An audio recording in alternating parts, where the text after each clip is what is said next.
my wife Christine came home from the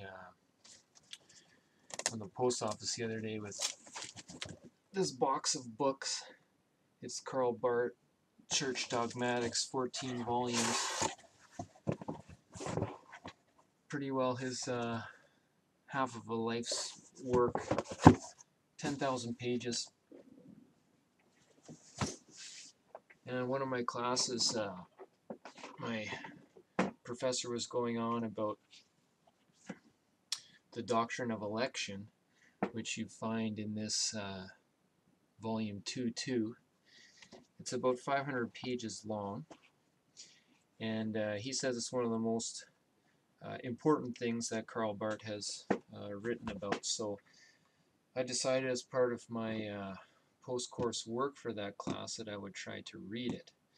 And this is my third year in my Master of Divinity course, and one thing I realized is that the more interaction that I can do with what I'm reading and what I'm learning, the more helpful it is to me in how much I understand it. So if I can give a presentation or write a paper as opposed to just reading the book, I learn it so much better. So what I'm going to try to do here is, as I go through each day's reading, I'm going to try for the first time here to put a little something on video just of the points that I've picked up in that day's reading, with the hopes that, mostly for myself really, that it'll help me to remember what I'm doing, and I'll post it, I guess, somewhere or other.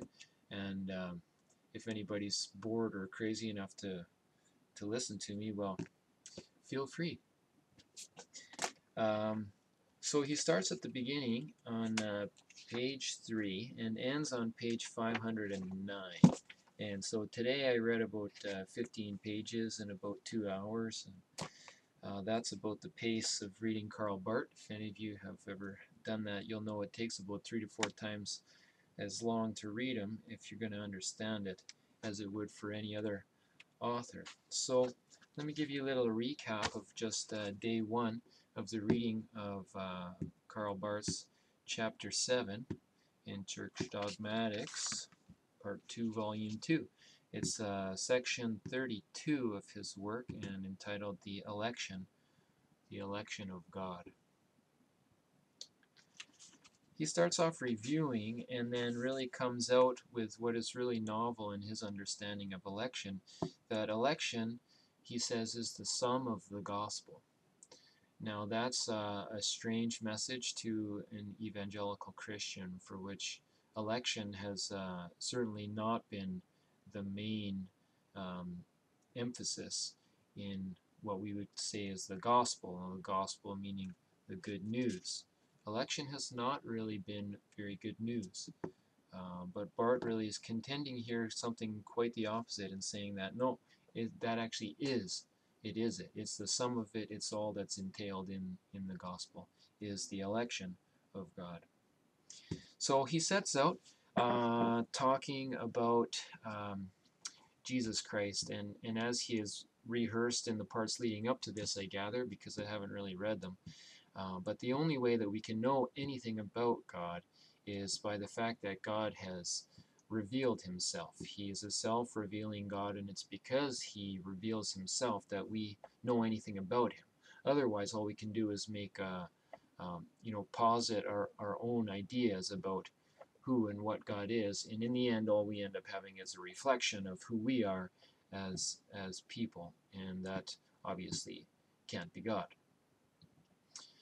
So he says if we would just let Jesus Christ be the beginning and the end of all of our thoughts about God, then that will lead us into truth. Now, that God is the Father not only of the eternal Son of God, but also of Jesus of Nazareth, he says that is really decisive in our thinking about God, that God is not only the Father of, so the divine, if you want to think about the divine side of the Son of God, but he's also God of the very human side. And because God has committed himself to his Son, because the Father has committed himself to the Son, in Jesus Christ. This is really decisive in our thinking and knowing about God. Of course, God was not, he wasn't bound to come to earth in the person of his Son. This was something that he did freely. But in doing that freely, God has taken on a kind of a character, a nature, an attitude toward his Son. And Barth says, his Son and all men in him. So it's not that God has taken this attitude first and foremost towards humanity, but that he has taken it first and foremost towards himself in Jesus Christ. And all the men, that being men and women, who are in Christ. And because of his free commitment to this attitude and disposition to his Son, Jesus Christ, we're bound to speak of God in this way, considering him always in this attitude. God has made a movement. He talks about making a movement towards humanity. The institution of the covenant. He calls it the primal decision in Jesus Christ. So before humanity is ever on the scene, God has committed himself to Jesus Christ in this way, and therefore that is the only way, and the way that we must, the way that we have to speak about God. All right. So God, he has willed not to be a God by himself.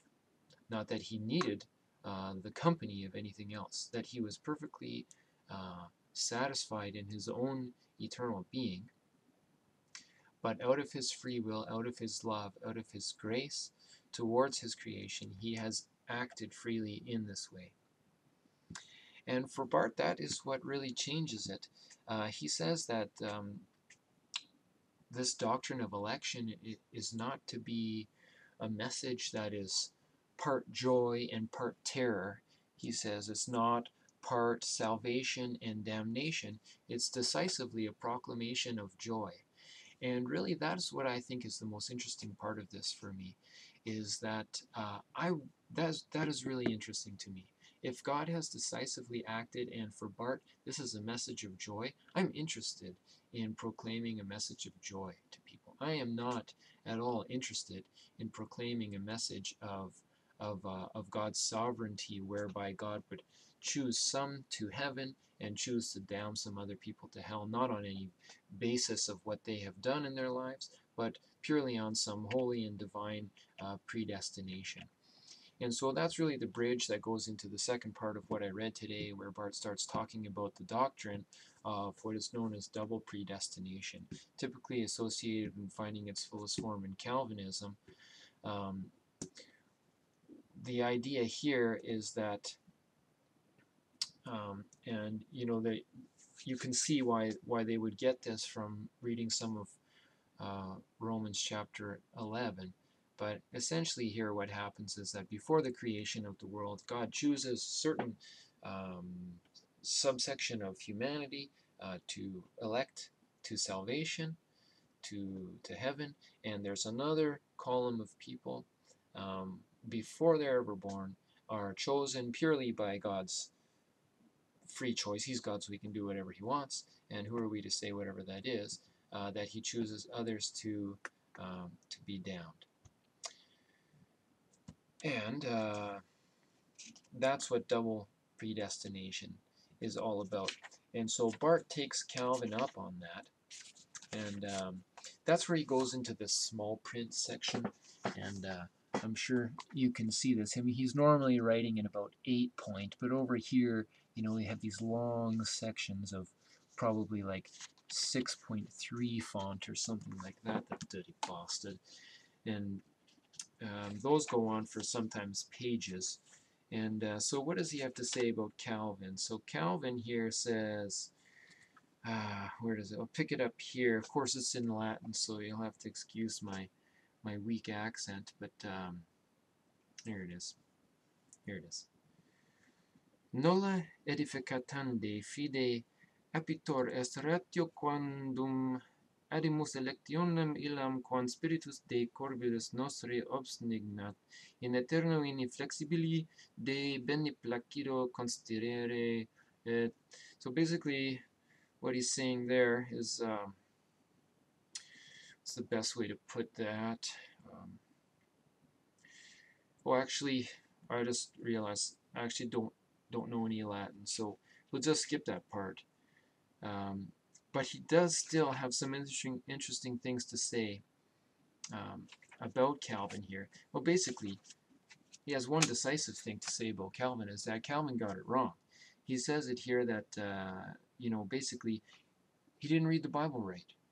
He doesn't have scriptural basis for this type of double predestination. He says Calvin got it wrong, and that basically that this is a very dangerous doctrine to the Christian church. And so Barth's going to take that up and have more to say about that in the future.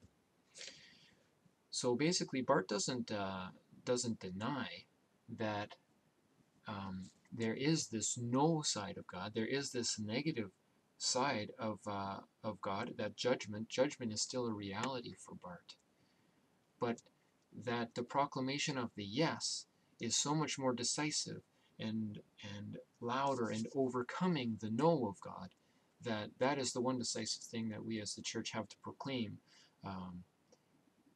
in the Christian proclamation. And that's why it's the gospel. And that's why it's good news for Barth. And that's what I'm really interested to continue to learn about. So we will pick that up later. But I've just been reading in Colossians myself. This is Colossians chapter 1:21 to 23.